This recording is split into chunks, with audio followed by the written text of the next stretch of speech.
पाकिस्तान अफगानिस्तान के बीच जो चल रहा है पिछले एक हफ्ते से लगातार हम उस पर अपडेट आप लोगों को दिए जा रहे हैं। ताजा ताजा अपडेट यही था कि सीज फायर जो 15 अक्टूबर को हुआ था, पाकिस्तान ने 48 घंटे से पहले ही सीज फायर तोड़ते हुए अफगानिस्तान के पक्टिका पर बंदूक गोलियां चला दी, सीज फायर तोड़ दिया, अपनी तरफ से हमला कर दिया, जिसमें कि 3 अफगानी क्रिकेटरों की मौत हो गई थी।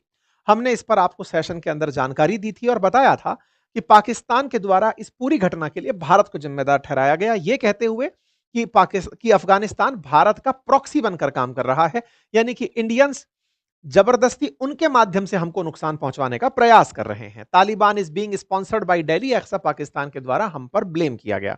इनके रक्षा मंत्री जो ख्वाजा आसिफ हैं, उन्होंने भारत के लिए यही कहा कि आने वाले 2 फ्रंट वॉर के लिए इंडिया भी तैयार रहे, क्योंकि आने वाले समय में ये चीजें आगे बढ़कर आ सकती हैं। कुल मिलाकर के मुत्तकी की भारत यात्रा 7 दिन की जब हुई और भारत के विदेश मंत्री से उनकी मुलाकात हुई, तो उन्होंने इसे ऐसे ही लिया कि वहां से मोटिवेशन लेकर के भारत पाकिस्तान पर इन्होंने हमला किया है।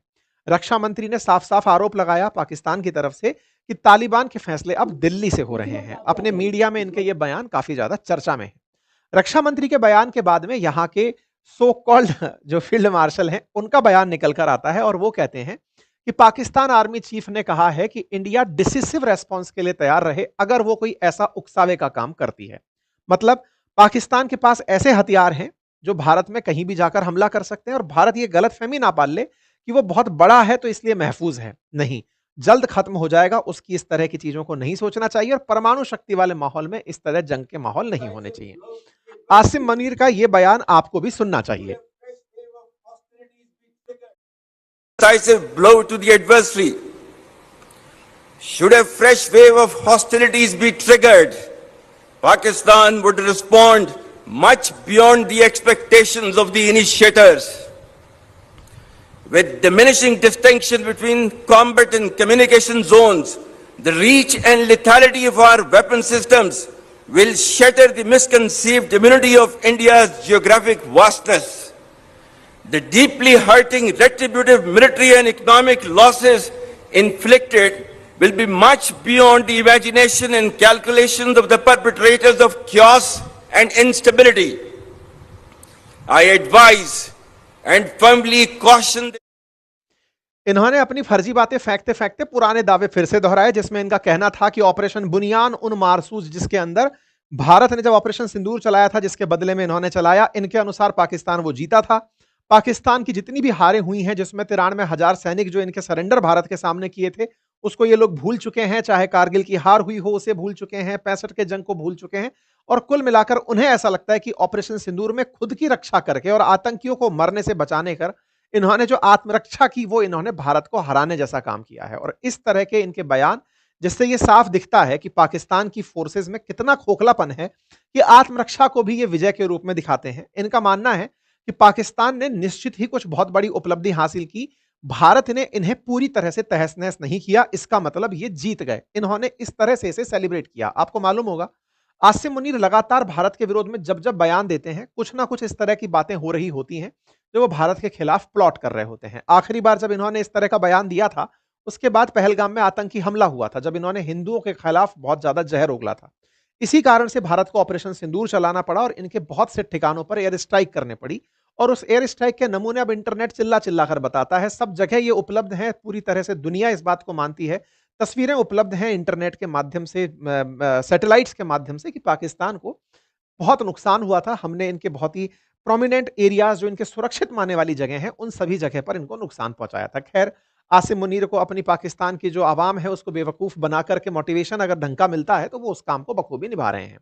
पाकिस्तान ने इस बात को ऐसे लिया था कि हमने इनके एक राफेल को नुकसान पहुंचाया है, जबकि डसॉल्ट एविएशन के खुद सीईओ ने इसे कहा कि तकनीकी खराबी से हमारा एक राफेल कभी गिरा था, जो पाकिस्तान की वजह से नहीं था। तारीखें भी अलग हैं, लेकिन पाकिस्तान इस बात पर खुश है कि राफेल को नुकसान पहुंचाया गया। खैर, भारत ने अपनी तरफ से सारे उन S-400 के केंद्र जो हैं या राफेल जहां पर हैं, उन सब जगह प्रधानमंत्री की विजिट देखी, प्रधानमंत्री का वहां होना देखा कि S-400 पूरी तरह सुरक्षित है। लेकिन हाँ, चूंकि इसके झूठ में पाकिस्तान को अमेरिका का साथ मिला, तो उस बात को वो लोग बखूबी आगे बढ़ाते चले गए।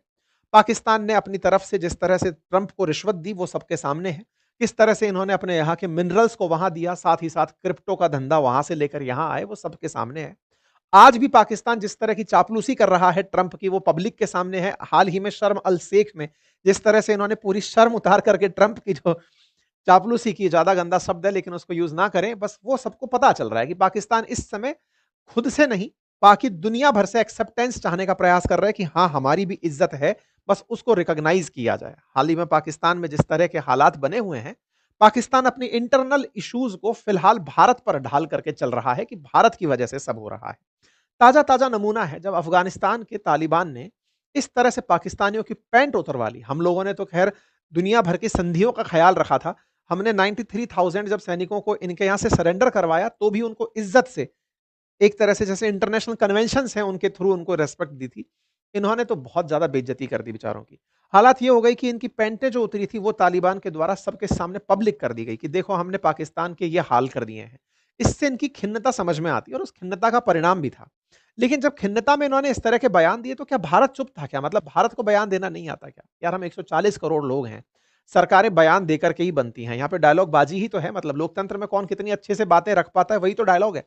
तो ऐसे में हमारे रक्षा मंत्री का भी बयान आया और साथ ही साथ विदेश मंत्रालय का भी बयान आया। विदेश मंत्रालय ने साफ कहा कि पाकिस्तान की अपनी परेशानियां हैं, वो अपनी इंटरनल प्रॉब्लम्स को आउट से दिखा करके अपने यहाँ की शांति को बटोरने का प्रयास करता है। लेकिन हाँ, रक्षा मंत्री ने इन्हें वैसा ही जवाब दिया जिस तरह के ये लोग बयान देते हैं। रक्षा मंत्री ने अपनी तरफ से एक ही बात कही कि एक भी इंच इस समय पाकिस्तान का ऐसा नहीं है जो हमारे ब्रह्मोस की रेंज में ना आता हो। राजनाथ सिंह जी का यह बयान निश्चित ही मायने रखता है।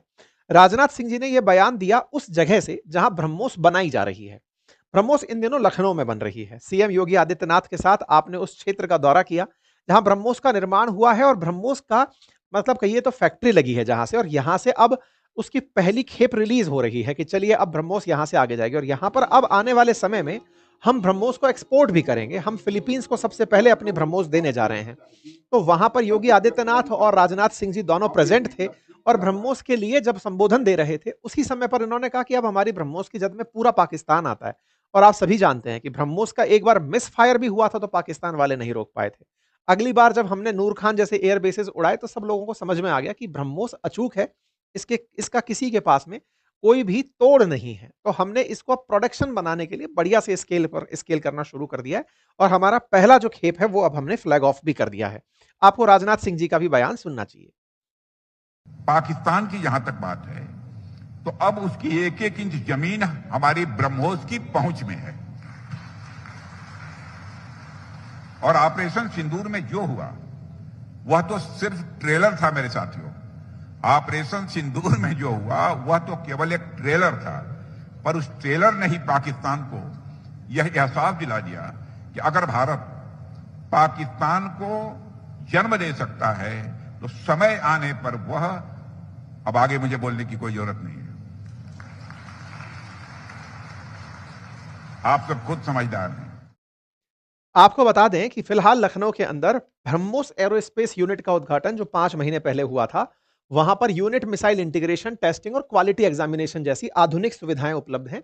और यहां पर डीआरडीओ के साथ में रूस की जो कंपनी है एनपीओ मशीनो स्ट्रोयनिया, ये मिलकर के काम करती हैं और ब्रह्मोस का निर्माण करती हैं। और फिलहाल हमारी जो ब्रह्मोस है वो हमारी तीनों सेनाओं के लिए, थल सेना हो, नभ सेना हो, जल सेना हो, सबके लिए काम कर रही है, नौसेना के लिए काम कर रही है। ऐसे में फिलहाल हमारे एक्सपोर्ट के ऊपर हमारा विचार है, अर्थात भारत अब ब्रह्मोस को एक्सपोर्ट करने पर विचार कर रहा है। और ऐसे में यदि ब्रह्मोस हमने दिवाली के शुभ अवसर पर इन्हें दी होती तो शायद पाकिस्तान के पास इतने बयान भी ना होते और अफगानिस्तान से चली ब्रह्मोस पाकिस्तान को सही से जवाब दे देती। खैर, अफगानिस्तान ने अपने पुराने अंदाज में पाकिस्तान को जवाब दिया, वो सबके सामने है। इसी बीच में इन दोनों के बीच में एक ऑफिशियल सीज फायर भी हुआ। दोनों देश पहुंचते हैं कतर के अंदर, कतर में दोहा में दोनों देशों के रक्षा मंत्रियों की मुलाकात होती है और एक सीज फायर अनाउंस हो जाता है कि दोनों देश अब शांति से रहेंगे। लेकिन तालिबान शांति से बैठने वाला नहीं है।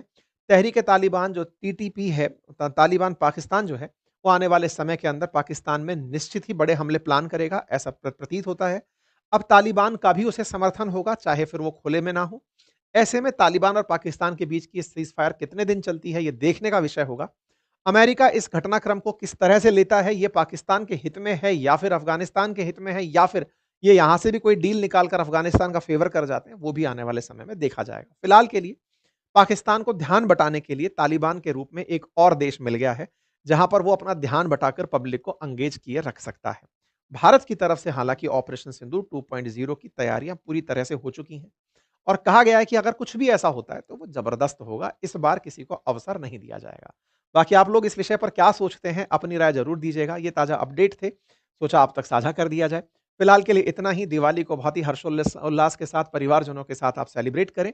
छोटी दिवाली के अवसर पर भी अगर आप त्योहार के लिए अपने मित्रों को, अपने चाहने वालों को, अपने शुभचिंतक के रूप में आप किसी को भेंट करना चाहते हैं, तो हमारे कोर्सेज़ अपनी पाठशाला पर उपलब्ध हैं। आप हमारे बातें बाज़ार की कोर्सेज़ को भी एक्सेस कर सकते हैं। बेहतरीन ऑफ़र्स वहाँ पर चल रहे हैं, उनका लाभ अवश्य लें। बहुत-बहुत धन्यवाद।